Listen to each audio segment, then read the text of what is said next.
लेकिन भारत आज कहां पे खड़ा है बताने की कोई जरूरत नहीं है। ट्रिलियंस ऑफ डॉलर्स की इकोनॉमी होगी बाय 2030 और पाकिस्तान अल्लाह ना करे खाकम बदन लेकिन डिफॉल्ट की तरफ बढ़ता जा रहा है। आम देकर भीख मांगने वाले लीमू निचोड़ किस्म के वजीर आजम दौरा हमारी नई मैंगो डिप्लोमेसी का हिस्सा था।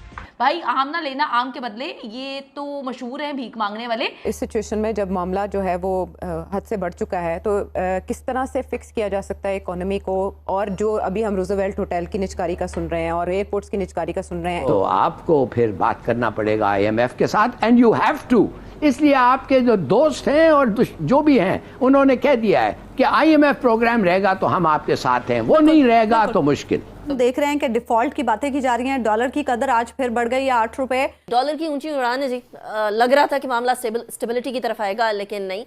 वो हमारे यही स्टेप्स हैं जो हमें यहां पर ले आए हैं कि हमें आईएमएफ की मिन्नत तरला करना पड़ रहा है 1.2 बिलियन के लिए। वो हाथ पकड़ के कह रही हैं अल्लाह के वास्ते हमें कुछ दे दें, हमें कुछ दे दें, और वो आगे से कह रहे हैं कि यार बीबी जान छोड़ो, हाथ छोड़ो, मुबारकबाद देने आई हो, ये चिपक गई वो हाथ के साथ। एक चीज जो भारत और पाकिस्तान में जिसने डिफरेंस क्रिएट किया, भारत ने लैंड रिफॉर्म्स कर दिए। बड़े लैंड ओनर्स, जागीरदार, नवाब तकरीबन खत्म। तो अफगानिस्तान जहाद करेगी यार, मैं नहीं हूँ यार, ठीक नहीं हूँ भाई। आप वीडियो ना बनाए, मैं भी पुलिस को बुलाता हूँ। पुलिस तब बुलाओ, बुलाओ पुलिस को बुलाओ। पेंचोत गांडू दाऊ को में बेसिकली मेन टॉपिक है क्या तैयब एर्दोगान टर्की के जो फिर से दोबारा प्रेसिडेंट इलेक्ट हुए हैं, उनको मतलब उनके पास गए हैं शहबाज शरीफ आम लेके, और साथ ही साथ कटा हुआ केला ज़्यादातर पाकिस्तानियों के पास है, ज़्यादातर नहीं 99% पाकिस्तानियों के पास है, तो वो लेकर गए हैं। और ऑब्वियसली टर्की को पाकिस्तानी बहुत चाहते हैं, बट टर्की के अंदर जो लोग हैं ना वो पाकिस्तानी को नहीं चाहते हैं। इसका मैं एग्जांपल आपको वीडियो के लास्ट में दूंगा। पहले पूरा वीडियो देखते हैं प्लीज़। चैनल को आप लोग रोना बंद कीजिए, मेरे तक आवाज़ आ रही है। सूरत हाल है वो दिन ब दिन नीचे जाती जा रही है, तो उसमें मेजर रिफॉर्म्स तो अपनी जगह पे हैं कि जनाब एक इकोनॉमी को किस तरह से हमने आगे लेके चलना है, लॉसेस किस तरह से कम करने हैं, फॉरेन एक्सचेंज का बहुत बड़ा इशू है, ये सारा कुछ अपनी जगह पे। लेकिन भारत आज कहां पे खड़ा है बताने की कोई जरूरत नहीं है। ट्रिलियंस ऑफ डॉलर्स की इकोनॉमी होगी बाय 2030 और पाकिस्तान अल्लाह ना करे खाकम बदन लेकिन डिफॉल्ट की तरफ बढ़ता जा रहा है। एक चीज जो भारत और पाकिस्तान में जिसने डिफरेंस क्रिएट किया वो ये था कि जब पार्टीशन हुई तो उस वक्त भारत ने लैंड रिफॉर्म्स कर दिए। बड़े लैंड ओनर्स, जागीरदार, नवाब तकरीबन खत्म कर दिए वहां पे। पाकिस्तान के अंदर ये मामला नहीं हुआ। हाँ, ये जरूर हुआ पाकिस्तान के अंदर कि जो ईस्ट पाकिस्तान था उस वक्त का, जिसको बांग्लादेश कहते हैं, वहां पे 1948 के अंदर ये लैंड रिफॉर्म्स हो गए थे, यहां पे नहीं हुए। इस पे कुछ बात करेंगे कि क्या अभी भी मुमकिन है, और जो कल इसहाक डार बात कर रहे थे ना, मैं उसके साथ इसको थोड़ा सा कनेक्ट करूंगा कि हमारे जो असासे हैं वो ट्रिलियंस ऑफ रुपीस के कैसे हैं। हम देकर भीख मांगने वाले लीमू निचोड़ किस्म के वजीर आजम। जी मैं नहीं कह रही, मेरी इतनी हिम्मत और जुर्रत नहीं हो सकती कि मैं अपने मुल्क के वजीर आजम के बारे में ये बातें कहूँ। मैं अवाम की जो है वो राय बता रही हूँ। अवाम ने जो शहबाज शरीफ साहब हैं, जो हमारे मुल्क के वजीर आजम, उनको आम देकर भीख मांगने वाला लीमू निचोड़ वजीर आजम करार दे दिया। ये कब दिया मैं आपको बताती हूँ। शहबाज शरीफ की उर्दवान साहब से मुलाकात हुई है, वो वहाँ पे गए हैं और पाकिस्तान से जो है वो आम लेकर गए हैं। वहाँ पर हाथ मिलाते हुए आमों का तोहफा जो है उनको बताने की कोशिश कर रहे हैं दोनों मियाँ बीवी के, जी आम लाए हैं, आम लाए हैं। वो समझने की कोशिश करें आम लाए हैं क्या होता है। तो बाद में उनकी बीवी ने उनको ऐसे करके हाथ मारा और कहा भाई आम ना लेना आम के बदले, ये तो मशहूर हैं भीख मांगने वाले, तो ये जो है ना बेगर्स आर नॉट चूजर्स, ये इन्होंने कहा है ना। तो वो फिर लोगों को पता है तो उन्होंने कहा यार आम ले लेंगे, कहीं ये ना हो कि आम लेने के चक्कर में जो है ये हमसे कुछ जो है वो मांग के ना चले जाएं। थोड़ा सा बता दीजिए लोग इसको रिलेट किस तरह से कर रहे हैं।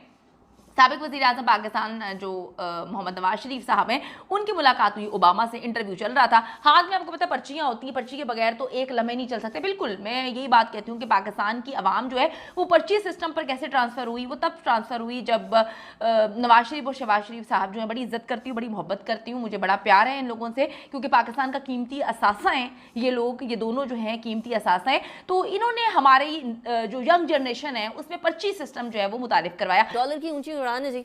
लग रहा था कि मामला स्टेबिलिटी की तरफ आएगा, लेकिन नहीं, क्योंकि इसहाक डार साहब फाइनेंस मिनिस्टर कम और कभी कभी मौला जट की मूवी वाले हीरो ज़्यादा लगते हैं, जो कहते हैं मैं देख लूँगा, मैं पूछ लूँगा। अब फाइनेंस मिनिस्टर, एक ऐसा फाइनेंस मिनिस्टर जिसने IMF की तरफ जाना और वो इस तरह की बातें करे तो फिर लगती तो अजीब है और खटकती भी हैं। मुल्क के लिए मुश्किल भी हो जाती है। राना एहसान साहब, हम एक तो वो बात की थी आयशा गौस पाशा साहिबा ने कि हमारे पास प्लान बी भी है अगर IMF वाला मामला नहीं होता। बजट सर पे आ गया है, इससे पहले तो होता हुआ कुछ नज़र नहीं आ रहा है। हम बजट IMF के जो कर्ज है उसके बगैर ही चला रहे हैं, नंबर 1। नंबर 2, जो प्लान बी है वो बजट से पहले सामने आ जाएगा या नहीं? देखिए बात ये कि अभी आपने एक मिनट, जो इसार साहब मैं आपकी तरफ आती कि हूँ। इसार साहब, मैं राना एहसान साहब से जवाब ले लूँ, मैं आपकी तरफ आती हूँ। जी एहसान साहब। देखिए, अभी तक नवंबर ऑनवर्ड तो IMF नहीं हुआ और 30 जून को ये प्रोग्राम जो है, जो 23वां प्रोग्राम है, वो खत्म हो जाएगा।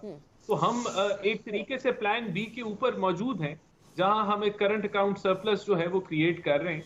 अगर लेकिन अब हुकूमत बड़ी क्लियर है इस बारे में कि हमें एक 24वें प्रोग्राम में जाना है IMF के, और ये जो बजट भी बनाया जा रहा है इसमें डेटा शेयरिंग हो रही है IMF के साथ।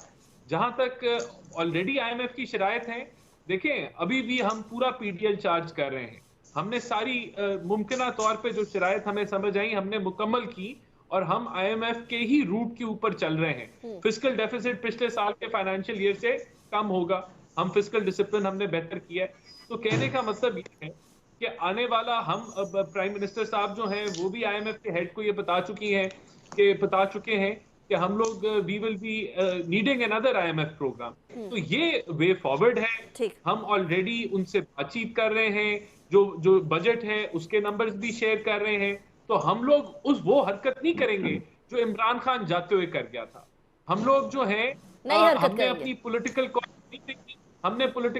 नहीं देखी, हमने वो फैसले किए जो कड़वी गोली थी, लेकिन हमें भी खाना जरूरी थी और अवाम जो मईशत को भी खिलाना जरूरी थी, क्योंकि ना ये रास्ता इख्तियार करते तो जो अभी हमें बुरा लगता है इससे 5 गुना ज्यादा मुश्किल हालात होते। ठीक है, अच्छा वैसे अवाम को तो आपने वो जो कड़वी गोली है उसकी ओवरडोज करा दी, अवाम तो बेहोश पड़े हुए हैं। लेकिन इसार राना साहब, इस टाइम पर लग रहा है कि जैसे हम लोग तो IMF के ऐसे चुंगल के अंदर फंसे हैं। इंडिया ने एक दफा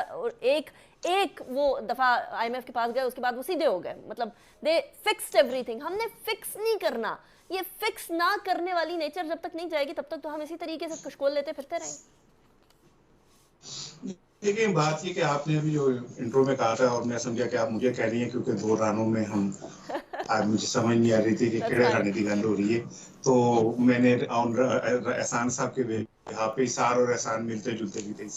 अच्छा देखिए बात ये कि आपने इंट्रो में कहा कि ये वीडियो यहाँ पर होता है समाप्त। आपने देखा किस तरीके से शहबाज शरीफ आम और कटा हुआ केला लेकर टर्की को इम्प्रेस करने की कोशिश कर रहे हैं। बट ऑब्वियसली कंट्रीज़ आज के टाइम पे आइदर वो टर्की हो या अरब कंट्रीज़ हो, कोई भी हो, सब फाइनेंशियली चाहते हैं अपनी कंट्री को स्ट्रॉन्ग करना। तो उसके लिए करना चाहते हैं वो व्यापार, ट्रेड।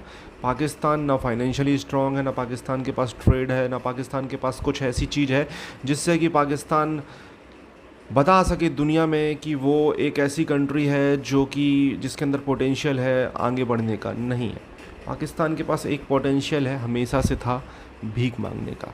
तो वो गए होंगे टर्की की भाई हमारी फाइनेंशियली कुछ मदद करो।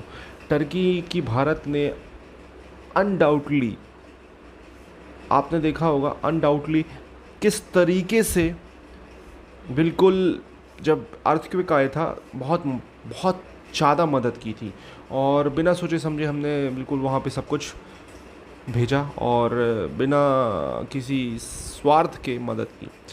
और हमने ये लोगों ने उम्मीद पाली थी कि टर्की हमारा कश्मीर मुद्दे में साथ देगा, हालांकि उसने फिर भी साथ नहीं दिया। बट हमने ये नहीं सोचा कि हम ये करेंगे।